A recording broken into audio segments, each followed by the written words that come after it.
Beach FM, locals talking to locals. Beach FM 106.3, and I'd like to make welcome now to the program Waikanae Ward Councillor. I believe that's correct. We'll find out right now because here she is, Jocelyn Prvanov. Good morning and welcome to you.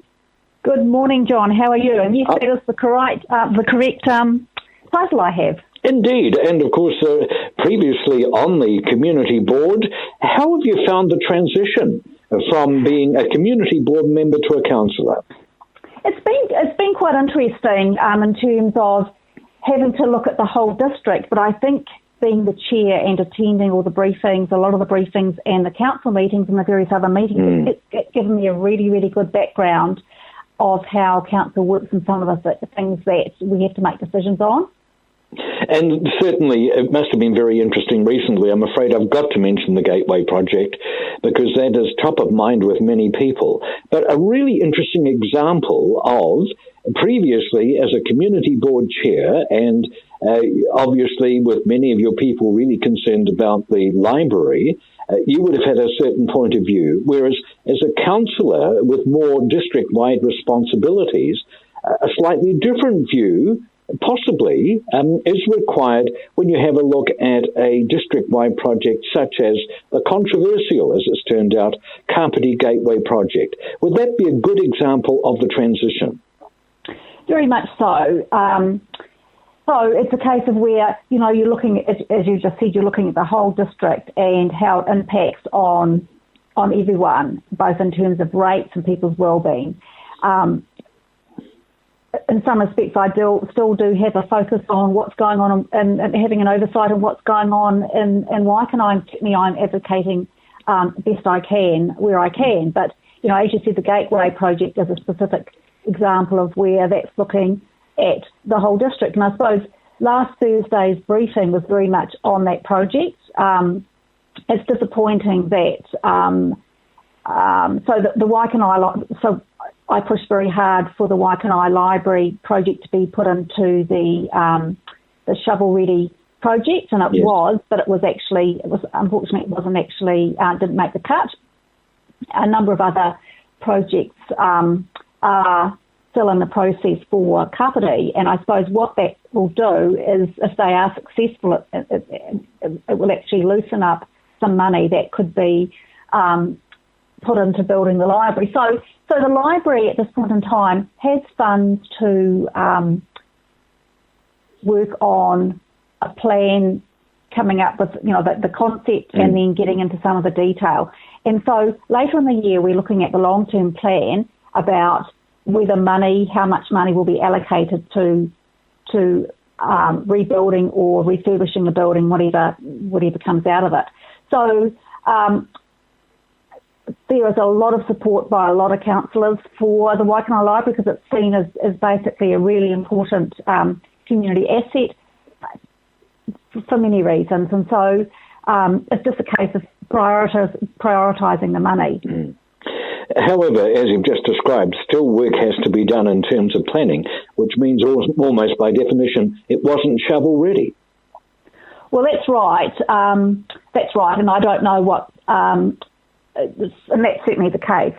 I don't know the exact criteria that they used in terms of making those decisions, but for whatever reason they have decided that wasn't going to happen. So at this point in time, there's no real idea about what a building would look like, and so certainly there is quite a lot of work to be done. Now, how comfortable are you with the Kapiti Gateway project? So before that meeting started on Thursday, which was a very, very long meeting, it was so great to hear so many of our community come along and speak to it. I was very, very uncomfortable about agreeing to the recommendations that were put forward. There were two at that point in time. So basically, last Thursday was about making a submission to the PGF. It was not about funding it, okay? So if that was turned down on Thursday, there'd be absolutely no opportunity to get any money further down the line for whatever type of building that there was. So I suppose my real concerns were that, the the business case still had not been presented to us. I don't actually think it's still completed. Consultation was really limited, and also too the numbers, both in terms of the tourist numbers as well as the costings in terms of costs and returns, were also I felt somewhat optimistic. Yep. So what we ended up doing on Thursday was providing an avenue for putting it into the PGF, but then sitting down when we have got a lot more information, we're not being rushed to make a decision to then decide if it is funded, whether we're actually going to accept that funding and how a building is actually going to look. And that won't have any influence on this year's annual plan that we're going to be signing off at the end of the month. That will be looking at the long-term plan, which will have to be signed off by the end of next June. So there's actually a lot of space in there to do a lot of work, but we should not be waiting to the very last minute to do that. So I think, as I said, there needs to be some really good consultation around, what is needed, and then the numbers need to be shored up, and then hopefully we've got when that's done, we'll have a far better picture of where we're looking at. It might be a case of where it's not funded by the PGF and the criteria there is quite high. And to me, if you haven't got a business case, as I said the other day, if you went to the bank to ask for a loan on the information they've provided, you'd be told to go away and get some more information. Yes, that's the thing that's just astounded me all the way through this. I'm thinking, where is the business case? How on earth, with a straight face, can we ask for taxpayers' money for this? Yeah. You said something that intrigued me. We'll know what it looks like. I've seen these pictures in the paper. I was under the impression that Anfield Architects, who have come up with what we've seen in the paper, that was a full building. Is it not? Is that just a concept we're looking at? Well, I think that's it's a concept. I think there's probably a lot of work that needs to be done on the detail and behind that. I think that, I think certainly if that building ends up being built, that the detail inside has not been decided on yet.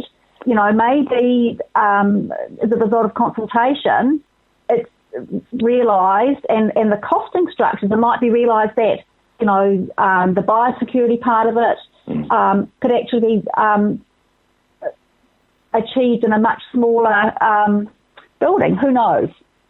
Oh, that's fascinating, because this is the other thing. I had no idea what it was going to look like inside and how multi-purpose the building could be, and therefore how realistic the costings that we've heard about are. So that certainly clarifies a lot for me. Do you mind if I characterise your response to the Provincial Growth Building as still being relatively concerned, but you're quite happy with putting the plate up to ask for PGF money? Well, I think at this point, so even if that's correct, and even if the project is funded, we don't have to accept that money. Yes. The council, the council is the only reason I think it got over the line was because we have got another opportunity to have a really good non-rushed look at this, and otherwise it would have been a big fat no from me.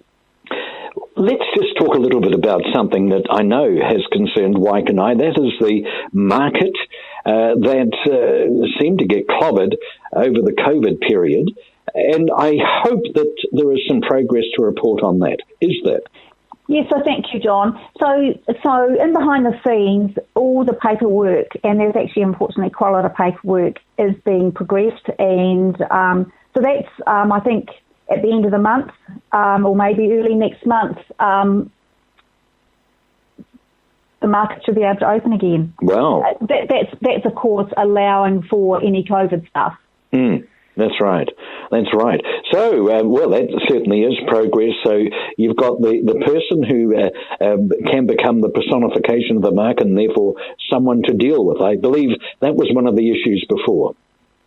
That's right too. And I think a lot of people were sort of running away from it, but I give take my hat off to the person who's put their hand up, and I think she's been involved in the market for a long time, so she knows how it works, and it's just it's making everything compliant. And I think, because it was getting so big, there were a few little issues popping up, and I think in some respects this will be a relief to a lot of people.